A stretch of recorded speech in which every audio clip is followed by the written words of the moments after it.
ऐसा नहीं कि ये बड़ा क्लेश का मार्ग है।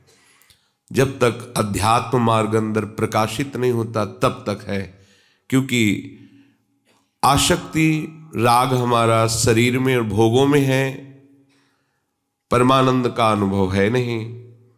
परमानंद का आकर्षण भी इतना नहीं जितना भोगाकर्षण है।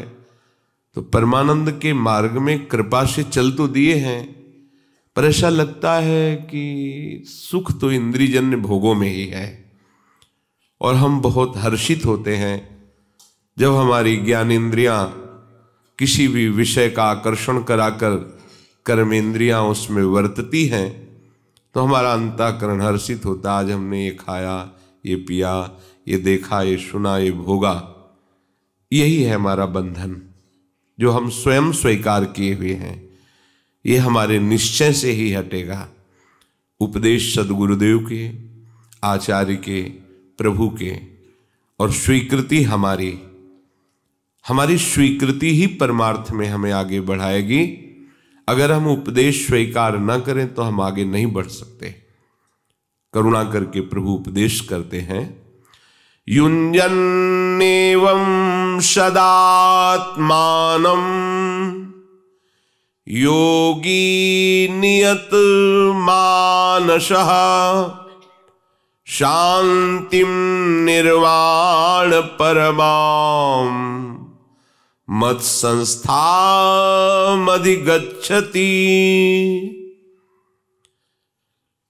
वश में किए हुए मन वाला योगी मन को इस तरह से सदा अपने आराध्य देव में लगाता हुआ मुझ में संयम पूर्वक जो वृत्तियों को जोड़ा तो सम्यक स्थिति मेरी हो गई, अर्थात भागवतिक स्थिति में वो स्थित हो जाता है।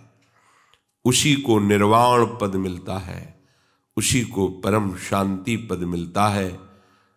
वो वर्तमान में मोक्ष स्वरूप है, वर्तमान में परमानंद भगवत स्वरूप है।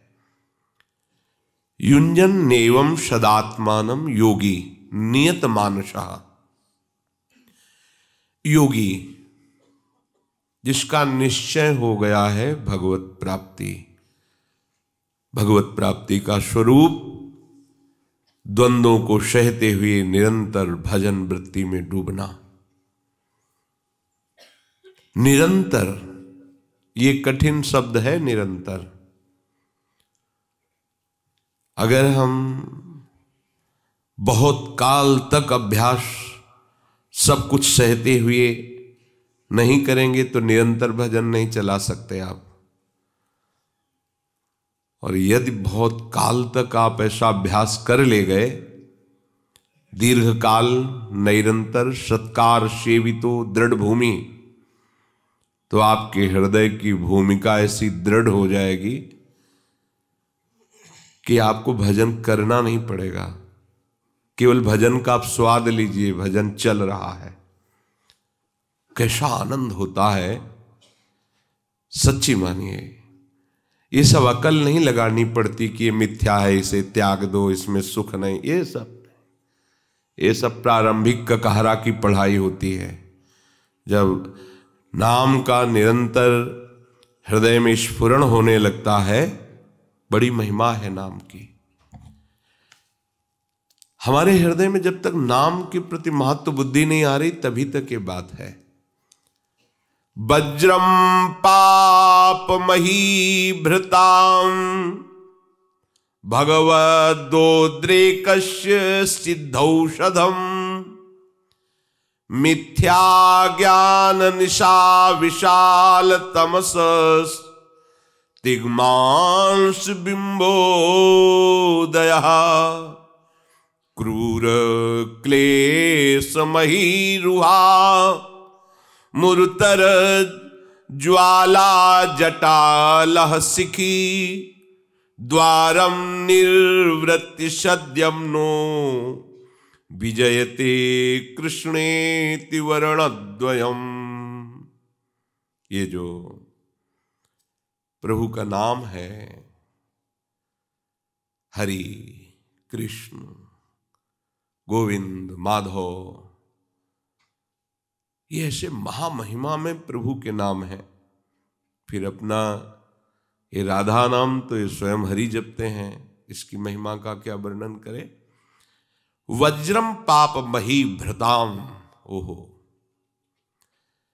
जहां कोई नाम का आश्रय लिया तो जैसे बड़े बड़े पर्वतों को चकनाचूर कर दे वज्र, उसमें ऐसी ताकत है। जो देवराज इंद्र का प्रधान अस्त्र है वज्र, अगर वज्र का प्रहार कर दे तो हिमालय को भी धूर करके उड़ा दे, वो इतनी सामर्थ्य उस वज्र में है।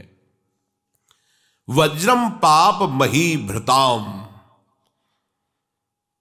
बड़े बड़े जैसे पर्वतों को वज्र चूर चूर कर देता है, ऐसे ही भगवान नाम अनंत जन्मों के पापों को भस्म कर देता है। कोई भी पाप उस उपासक के जीवन में अब भजन नहीं छुड़वा सकता। शरीर में पीड़ा देना और भजन में बाधा पहुंच जाना, दोनों में अंतर है। भजनानंदी का भजन न रोक सके, यह सबसे बड़ी चतुरता होती है उस उपासक की।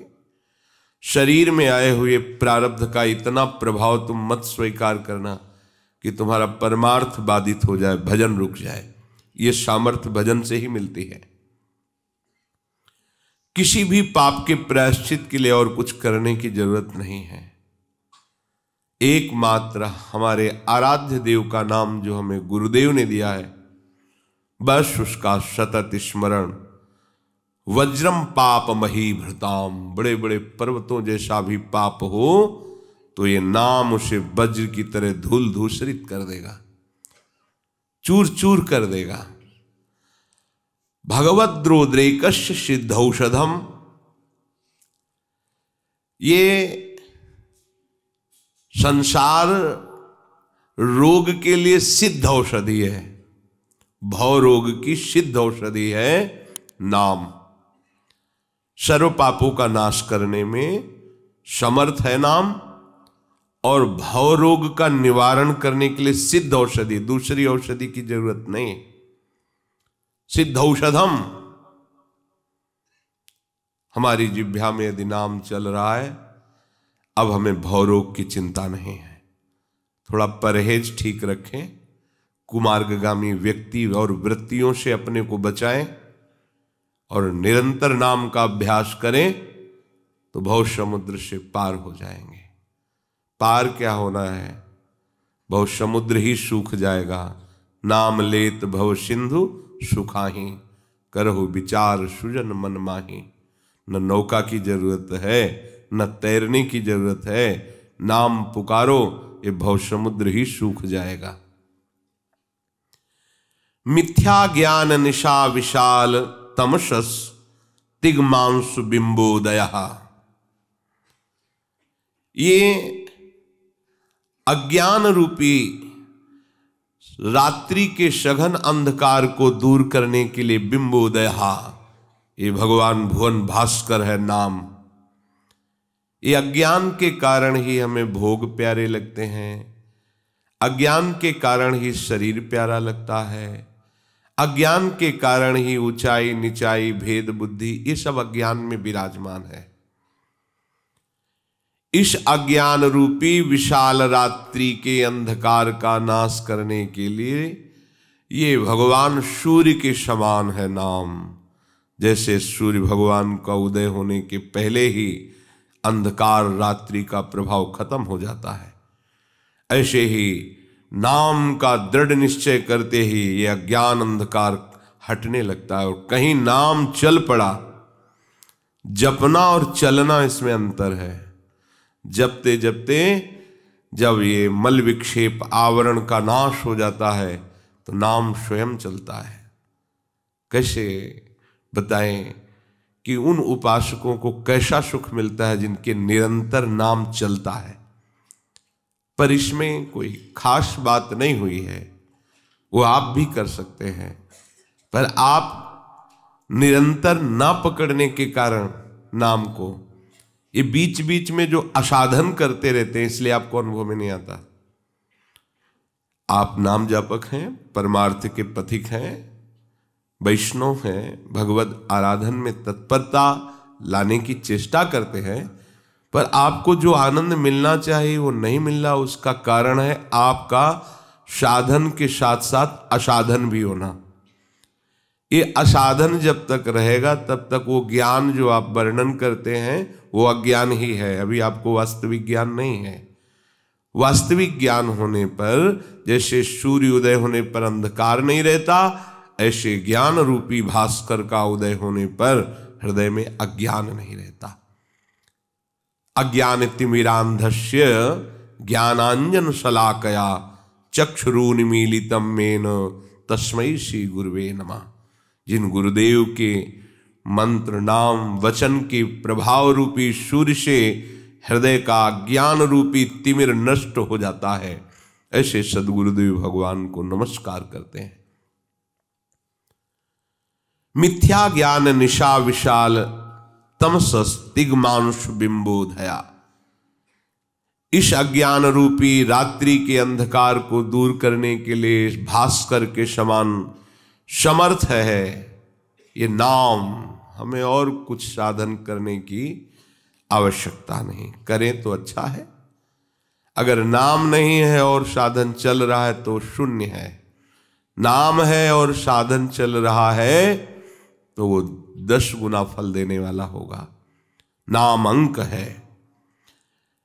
क्रूर क्लेश महीरुहा मुरुतर ज्वाला जटालह सिखी। ये जो क्रूरता है हृदय में, बार बार अशांति क्लेश, ये बड़े बड़े वृक्षों की तरह हमारे हृदय में जड़ जमाए हैं, हट ही नहीं रहा।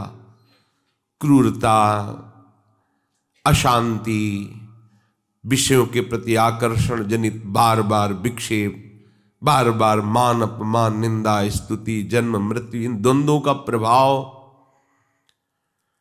तो बोले ये नाम प्रचंड ज्वाला है, पूरे वन को भस्म कर देगी। एक नाम की ऐसी अग्नि प्रकट होगी कि अशांति, क्रूरता, नाना प्रकार की वासनाओं का आकर्षण, विक्षेप रूपी ये वृक्ष जो जड़ जमाए हुए हमारे हृदय में है, इनको ज्वाला की तरह प्रकट होकर नाम भस्म कर देगा। और कोई तुम्हें आश्रय लेने की जरूरत नहीं है। ये क्रूरता क्लेश रूपी वृक्षों को जलाने के लिए प्रचंड ज्वाला की तरह ये नाम है। और ये नाम कह रहे हैं द्वारम निवृत्ति सद्मनो विजयते कृष्णेति वर्णद्वयम। आप नाम जप रहे हैं, आप अभी मुक्त हैं, अभी मुक्त हैं। देखो महापुरुषों के वचन समझो, राधा राधा राधा राधा, अभी परम पद में हैं आप। बस ये छूटने न पावे, यही स्थिति आ जाए, अंदर सब ठीक कर देगा नाम। आपको कोई भी अन्य साधन करे तो कोई निषेध नहीं है भागवतिक, लेकिन आवश्यकता नहीं है, समर्थ है नाम। ये बड़े बड़े पहाड़ जैसे पापों को नष्ट कर देगा नाम। ये नाम भव समुद्र को सुखा देने वाला है, सिद्ध औषधि है भव रोग की। ये नाम जो मोह निद्रा में सोते हुए विविध प्रकार की कामना संकल्प रूपी स्वप्न में विचर रहे हैं, उनको जगाकर उनकी मोह रात्रि का नाश करके दिव्य ज्ञान का प्रकाश हृदय में कर दे, ये वो भास्कर है नाम। क्रूरता, शांति, क्लेश, नाना प्रकार के इन महान दुख देने वाली वृत्तियों को जड़ से भस्म कर दे, वो है नाम अग्नि। नाम निरंतर जो जप रहे हैं वर्तमान में ही जीवन मुक्त है। जीवन मुक्त होने की आशा की जरूरत नहीं है। यदि आपका नाम चिंतन चल रहा है, जिस सेकंड में आप नाम में है वो सेकंड आपका मुक्त है। अगर आप निरंतर, तो आप जीवन मुक्त हो गए। पूरा जीवन नाम में, फिर देख लीजिए सतरति सतरति सा लोकान तारयति। ये शांति का परम सदन है। जो नाम जप कर रहे हैं वो मानो शांति के भवन में बैठे हुए हैं। कोई भी दुख द्वंद उनको अशांत नहीं कर सकता। कुछ लोग महापुरुषों की बात न जानने के कारण नाम जापकों का उपहास कर देते हैं कि कर में तो माला फिरे, जीव फिरे मुख माही, मनुआ तो चौदिस फिरे, यह तो सुमिरन नाही। सिद्ध महापुरुषों ने इस स्थिति पर पहुंचने के लिए कहा, उपहास करने के लिए नहीं कहा कि आपकी जीभ नाम जप कर रही है और अंगुलियों से माला की मन का सरका रहे हैं और मन से विषयों का चिंतन कर रहे हैं, अभी ठीक भजन नहीं हुआ।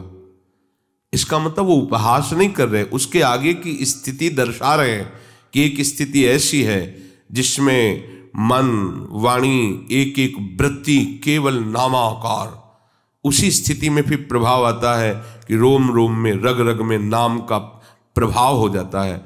वो जिसे छू ले तो नाम चलने लगे। हाँ, जड़ वस्तु में नाम चलने लगे, चैतन्य की तो बात जाने दो। तो उपहास जो करने वाले जन हैं, हमें उधर नहीं देखना चाहिए। बिना मन लगे कहते हैं कि तुम्हारा भजन व्यर्थ हो गया, जैसे कह देते हैं, प्रा कहा ही जाता है, लेकिन आप खास बात नहीं मन लगना, अन्यथा ना लिया जाए। एक जड़ क्रिया आपको बिना मन लगे तृप्ति दे देगी। आप मन कहीं लगा लीजिए, भोजन पाइए, माना कि आप स्वाद नहीं बता सकते क्योंकि मन कहीं और लगा है, लेकिन पेट तो भर जाएगा आपका, उसे तो नहीं रोक सकते। ऐसे ही माना भगवदानंद का वर्तमान में आनंद नहीं ले पा रहे क्योंकि मन आपका विषय चिंतन कर रहा है, लेकिन जीभ से नाम जप कर रहे हैं, तो आपका काम पक्का हो जाएगा, इसमें कोई संशय नहीं। जैसे अपने आप कवल रुक जाएगा कि पेट भर गया, उसमें यह समझना नहीं पड़ेगा कि मन लगाए कि ना लगाए। ऐसे ही आपके अंदर वास्तविक ज्ञान की स्थिति, प्रेम की स्थिति, भागवती की स्थिति, ये नाम जागृत आपका काम हो जाएगा। इसी नाम का स्वाद लेकर गोस्वामी तुलसीदास जी कहते हैं, भाव कुभाव अनख आलसहु, नाम जपत मंगल दिशि दशहु। दसों दिशाओं में उसका मंगल रहेगा जो नाम जापक है, चाहे भाव से चाहे कुभाव से। अग्नि को आप चाहे प्यार से छुओ तो वो जला देगी, गुस्सा से छुओ तो जला देगी, दूसरा कोई छुआ दे तो जला देगी, क्योंकि उसमें दाहिका शक्ति है, विष में मारण शक्ति है। श्रद्धा विश्वास से प्रणाम करके विष पियो तो मार देगा, गुस्सा करके पियो तो मार देगा, कोई जबरदस्ती पिला दे तो मार देगा, क्योंकि उसमें मारण शक्ति है। अमृत में अमृतत्व जीवनी शक्ति विराजमान है, प्यार से पियो या गुस्सा से पियो या कोई पिला दे, वो अपना काम करेगा। इन प्राकृतिक वस्तुओं में अपने स्वभाव और प्रभाव का बिना किसी बाधा के असर देखा जाता है। तो क्या नाम का प्रभाव, नाम का स्वभाव, नाम की महिमा इन जड़ वस्तुओं से भी कमजोर है? अरे भाव करो या न करो, राधा वो अपना काम करेगा। जैसे भाव करें या न करें, आग को छू लो तो जल जाओगे, ऐसे ये नाम है। बड़े बड़े महान से महान अपराधों को भस्म करने की सामर्थ्य है, अज्ञान का नाश करने की सामर्थ्य है। नाम जीह जप जागहि जोगी, वो योगी कहलाएगा, वो जगा हुआ पुरुष कहलाया जाएगा जिसकी जिह्वा से नाम चल रहा है। किसी की मत सुनो, कोई उपहास करता है करने दो, तुम चिंता मत करो। नाम और नामी में अभेद है। यदि राधा बोल रहे हैं तो स्वामिनी हमारी जिह्वा पर कृपा करके ये अक्षर रूप में विराजमान हो रही, तभी बोल पा रहे हो। कृष्ण बोल रहे हो, गोविंद बोल रहे हो, तो गोविंद जिह्वा में विराजमान हो रहे अक्षर रूप में। नहीं तुम्हारी सामर्थ्य नहीं कि तुम कृष्ण हरि गोविंद ऐसे नाम उच्चारण कर सको। ऐसा कोई भी तुम्हारा उपहास किसी भी तरह का करे तो आप बुरा मत मानिएगा, और उपहासकों की बात सुन करके अपने भजन में अंतर मत लाइएगा, क्योंकि प्रारंभ में माला से अच्छा भजन होता है। अगर आपका अभ्यास दृढ़ नहीं है तो माला की अत्यंत आवश्यकता है। शुरू से सिद्ध बनने की कोशिश ना करें। देखो, एक तार जब मंत्र चल रहा होता है, अभ्यास जैसा प्रारंभ से किया जाता है वैसा होता है। जैसे किसी ने प्रारंभ से माला का अभ्यास किया और माला में ही तन्मयता ले, तो वृद्धावस्था में भी माला से ही उसको वो सुख की अनुभूति, यद्यपि वो है स्थिति पे, पर वो माला के बिना नहीं चल सकता। और जैसे प्रारंभ में ही दोनों प्रकार की शिक्षा दी गई गुरुजनों के द्वारा कि कुछ समय माला से अभ्यास करो, कुछ समय बिना माला से अभ्यास करो। कल ऐसा हो जाए कि तुम्हारा हाथ किसी तरह से टूट जाए, कोई पीड़ा से युक्त हो जाए, तो फिर तुम भजन में रुचि नहीं कर पाओगे, क्योंकि माला में तुमने पूरी रति कर ली, तो फिर बात नहीं बनी। दोनों तरह अभ्यास करो, क्योंकि नाशवान शरीर कभी भी धोखा दे सकता है। तो अब जैसे अभ्यास किया गया बिना माला के, अब वो एक तार चल रहा है, तो उसमें मन का चलाना, गिनना, ये सब फिर नहीं हो पाता है। वो एक तार चल रहा है, पर वहां तक पहुंचने के लिए बहुत जरूरी है माला चलाना। अगर आप प्रमाद स्थिति करेंगे तो फिर भजन में नहीं चल पाएंगे। माला से बहुत बड़ा सहयोग मिलता है। देखो, एक तो रुचि बढ़ती है, और दूसरी बात हमें ये लगता है कि आज 10,000 नाम जप किया, हमें और बढ़ाना चाहिए। फिर हम 10,000 100 किए, फिर और बढ़ाना चाहिए। प्रारंभ में ये ठीक है। एक स्थिति होती है जहां माला आदि तो सवाल ही नहीं उठता, नहीं होता, नहीं हो सकता। मतलब वो एक तरह से ऐसा माना जाएगा कि मानो उसको कोई भार दे दिया गया हो। मना स्थिति जब अंतर्मुख एकदम डूब जाएगी तो बाहरी फिर चेष्टाएं नहीं हो पाएगी। वो भूरी सखी जी ने कहा है, नाम श्वास दो बिलग चलत हैं, इनको भेद न मुंह को भावे। श्वास ही नाम, नाम ही श्वासा, नाम श्वास को भेद मिटावे। ये बात आई। अब श्वास और नाम का भेद मिट गया, दो नहीं रह गए। सच्ची मानिए, जैसे चीनी और जल और दोनों मिल गए तो शरबत, ऐसे ही श्वास और नाम दोनों मिल गए। अब आप अलग नहीं कर सकते। जैसे चीनी एक अलग पदार्थ दिखाई दे रहा, जल अलग पदार्थ, दोनों को मिला दिया शरबत। अब स्वाद कितना बढ़िया बन गया उस जल का। चीनी वहां कहीं दिखाई नहीं दे रही, पर चीनी का प्रत्येक बूंद पर स्वाद छुपा हुआ है। ऐसे ही श्वास और नाम मिल गए, नाम श्वास को भेद मिटाए, नाम और श्वास अभेद हो गया। अब दौड़ लगावे तो भी उसको जपना थोड़ी है। जैसे श्वास वैसे ही नाम, श्वास ही नाम, नाम ही श्वासा, नाम श्वास को भेद मिटावे। अब आगे भजन कैसा हुआ? बोले रोम रोम और रग रग बोले, तब कछ स्वाद नाम को पावे। अब आया नाम का स्वाद, रोम रोम से अनुभव हो रहा कि राधा राधा राधा, रोम रोम से भगवान नाम। ये स्थिति है। उस स्थिति में ये सब बाहरी लीलाएं बंद हो जाती हैं। वो अंतर में ही महारस में डूब। बाहर कौन चेतना करे कि 10 माला हुए कि 11 हुए, ये नहीं चल पाता। पर यहां तक पहुंचने के लिए बहुत बड़ा सपोर्ट है माला से। इसे व्यर्थ न समझा जाए। और जो प्रारंभ में इस सिद्ध बनने की चेष्टा करते हो, बकवास करते रहते, देख लो, आप उन दिनचर्या को देख लो। अगर आपके हाथ में माला है, बात भी करना हुआ तो आपको लगेगा कि माला है, और आप देखिए बात करना बंद होगा कि मन का चलने लगेगा। और अगर 10 ही नाम ले लिए तो अपने स्टॉक में तो जमा हो रहा है ना नाम। अगर माला नहीं तो हम देखते हैं कि टहलना फिरना, उठना बैठना, घूमना, बातचीत करना, एक बार भी नाम नहीं।